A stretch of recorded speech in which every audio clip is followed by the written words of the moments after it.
মোৰ মতেদি পৰিস্থিতিটো বেয়া হ'ব যদি কোনোবাই অসমীয়া জাতিক নিঃশেষ কৰিবৰ কাৰণে যত্ন কৰে। যেতিয়া কোনোবাই যদি জাতিটোৰ বৰ ঘৰত সোমাই যায় তেতিয়াতো মাত কথা মাতিবই মানুহে। সেই মাত কথাটোক আপুনি কেনেকে বন্ধ কৰিব পাৰিব? যদি এতিয়া আমি যিটো উৰিয়াম ঘাটত দেখিলো, মই দুই এদিনতে আপোনাক লখিমপুৰৰ ভিডিঅ' দেখাম, হাজাৰ হাজাৰ মাটিত পুখুৰী কৰি লৈছে। তাত নেকি কতো গৰাখহনীয়াৰ কথা নাই। যদি গৰাখহনীয়া মাটি ভাঙা মানুহ হলেহেঁতেন 1.5 কঠা মাটি ললেহেঁতেন, 2 কঠা মাটি ললেহেঁতেন। গোটেই জাগাত হাজাৰ হাজাৰ পুখুৰী বনাই ব্যৱসায় কৰি আছে। গতিকে লখিমপুৰ, যোৰহাট, শিৱসাগৰ এইবিলাক হল জাতিটোৰ বৰ ঘৰ। আৰু জাতিটোৰ বৰ ঘৰত যদি কোনোবাই সোমাই যায় আৰু যদি কোনেও মাত নিদিয়ে, এই জাতিটো কোনে উদ্ধাৰ কৰিব? গতিকে আইন হাতত নোলোৱাকৈ মোৰ মতেদি জাতিয়ে সমস্বৰে মাত মাতিব লাগে। আৰু ইয়াৰ পিছত আৰু সুযোগ নাহে।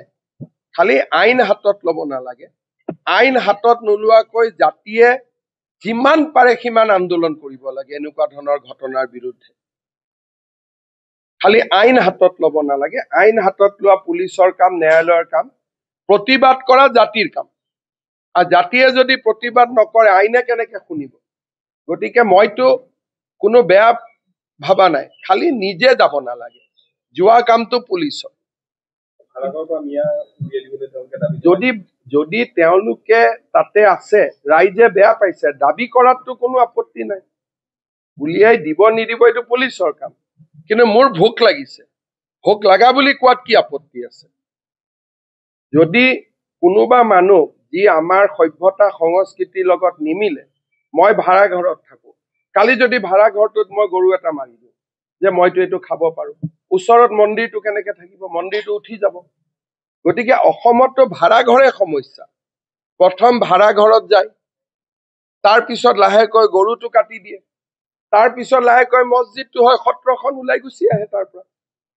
অসমতো সেইটোৱে পেটাৰ্ণ। গতিকে সেই পেটাৰ্ণটো ছাত্ৰ সংগঠন, ৰাজহুৱা সংগঠনে এক্সপ'জ কৰাত কোনো আপত্তি নাই। কিন্তু ফাইনেল কামটো কৰিব নালাগে। আপুনি ভাড়া ঘৰত যাব নালাগে। যোৱাৰ কামটো আমাৰ। মালিকজনক আপুনি মাতি আনি বুজাব পাৰে যে খুৰা কিয় ভাড়া দিছে, আমাৰতো জাগাটো বেয়া হৈ যাব। অনুৰোধ কৰাত কোনো আপত্তি নাই, কিন্তু হাতত ল'ব নালাগে। হাতত লোৱা কামটো চৰকাৰৰ।